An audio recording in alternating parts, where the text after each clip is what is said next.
Now, you did mention kind of that some people's unreasonable expectations. This is something we deal with on our side all the time. And I always think it comes from the fact that only the biggest verdicts ever get printed, right? If you, I'll use an example from my own life. A partner of mine, many years ago, won a pair of nurses over $15 million, right? And that was a tremendous win. And of course, it got press all over the place. Of course, they only collected $700K, right? I mean, and it wasn't for want of trying, but it was just because the judge said, hey, jury, that's not how we calculate damages, and adjusted it down, right? And nobody ever saw that, right? So it's one of those things where, like, I understand how people have these inflated perceptions of numbers because they only hear 15 million, 30 million, 200, but they in their own claims want to make those demands. And often the way that you and I know damages are calculated, we can't really substantiate those demands. If somebody lobs in a demand to you and you just, there's no way you can calculate that to substantiate it. What do you think that does? In terms of the negotiation, in terms of the back and forth and communication, do you think it hurts the plaintiff? Do you think it helps them? I would love to hear your thoughts on this. Sure, I mean, absolutely. Let me get some water, pardon me, a little bit of a dryness in the air today, but no, I think it's a really good point you're making, Vince, really. And what I find is, like, you're right, people, well, first I'll say about people watching the news or hearing about larger verdicts, that I remember being a plaintiff's lawyer a long time back, and I do know that frustration you're talking about. Sometimes, like, defendants also read about either a case being dropped, or they compare themselves to that company. They say, hey, I'm not Google, I'm not Uber or Lyft, I'm a small company, so my damage should be very small in comparison. So believe it or not, it could actually hurt when we as defense lawyers evaluate a claim. But to answer your question about, like, what do I think, well, what's my reaction when a plaintiff's attorney, I'll take it, or maybe if they're not represented, they're pro bono, a plaintiff himself comes with the super inflated damages. My first thought is, like, sort of, where's the aspirin? Because I think I'm gonna have a headache here. I'm gonna be dealing with maybe, like, someone that's not, say, is realistic about, what the case is worth. It becomes harder to settle the matter. I think that the plaintiff's attorney in that case might not be so experienced.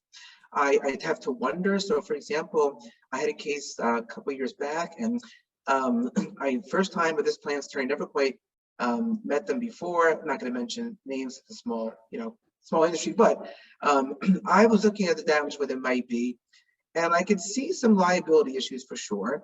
And I was expecting a certain demand, and maybe 100K, just kind of, and I knew we'd go down from there. And they came out with $1 million. And I looked at this like every way, 6 sides of Sunday, whatever the expression is. I couldn't imagine in a best case scenario of everything under the sun, like a home run, I couldn't imagine even getting to like 500,000, even 400,000 in a court. So that sort of had the sinking feeling, maybe not sinking, but sinking from my client, because my client really wanted to resolve the matter. They said, hey, we did drop the ball here. I think we made a mistake. We didn't pay the proper wages and overtime. And there's proof of that. And we want to do the right thing. We were told that, like, if you pay off the books and you are paying cash, that's okay.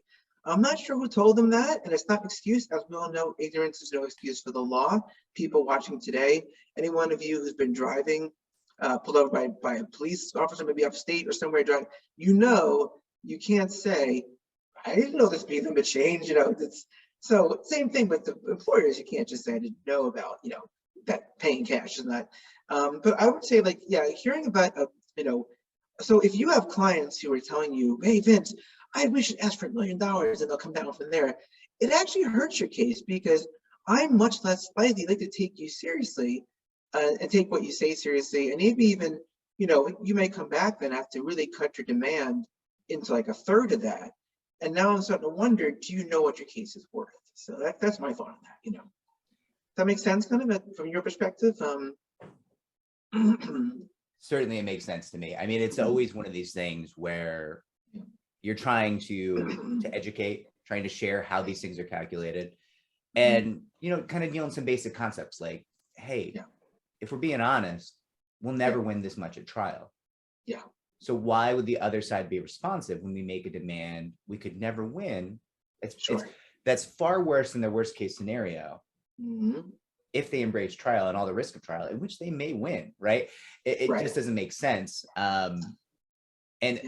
What you said, that it leads you to believe the plaintiff's attorney is not perhaps as seasoned, right? That's always that's an issue. And you'll get situations where you're trying to explain to the client, like, listen, they're just not going to take us seriously. This is not a wise demand. And it's the bane of my existence. If I'm being honest, you know, people say, you know, they're almost like trying to talk you up, like, listen, you're great at your job. You're going to go and get me 30 million. And it's like, I appreciate the confidence, but I assure you, it's not going to happen. You're good at your job, but there are other factors beyond just being good at your job, I think, that dictate how much you can get in a case. Things of issues of, like you mentioned, right, front pay or back pay, or like emotional stress damages. What's the publicity aspect? So, but no, I hear you about that. And you know, Vince, I'll share a little bit with you, because as I think you and I have pointed out in prior discussions, like, you know, we're not enemies, and nor are, I think, our clients enemies. I think about it really. I think that you know, we're just like on opposite sides, doing the best we can with mutual respect for each other is what we do. And I would say that, like, my equivalent of that maybe is the client that says the client that doesn't understand how these negotiations work, that says, like, you know what, like don't even offer like a dime, don't even mention the word settlement, don't even bring it up in a conversation. And I'll explain to them, okay, well, I think we should, like, often I'll do an investigation, I'll get certain documents, I'll speak to witnesses, like, I'll look at the pros and cons of the case, the weaknesses, the liabilities, and also look at the costs. As you mentioned earlier, a very good point you made, even if the case looks pretty strong, sometimes damages are probably low. And so when you pay me more in attorney's fees to represent you in this case, and maybe go to trial, you might be paying 3 times what they're worth. So why not just settle this now? But what I find the bane of my existence is the client that says, don't even mention something, like, don't even bring it up. If they come to you, give them a 0 response. Because all it's going to do is drive this towards, okay, I guess we're litigating. So I would rather say to someone in your shoes, hey, so what are you looking for? You know, like what's your client's, you know, what's your demand? What are you looking? Let's just talk honestly. We're going to eventually get to a case, and if we get to federal court, often the court will want us to mediate. Often, you and I know it takes a long time to get there, and our clients' money, time, and effort, and stress. So what are you looking at here? Like, what do you think this case is worth? It's something along those lines. And I find most plaintiffs' attorneys find that refreshing. They want that kind of response, as opposed to, you know, my getting all puffed up in a fake, like, you know, you're never going to see a dime in this case, you know.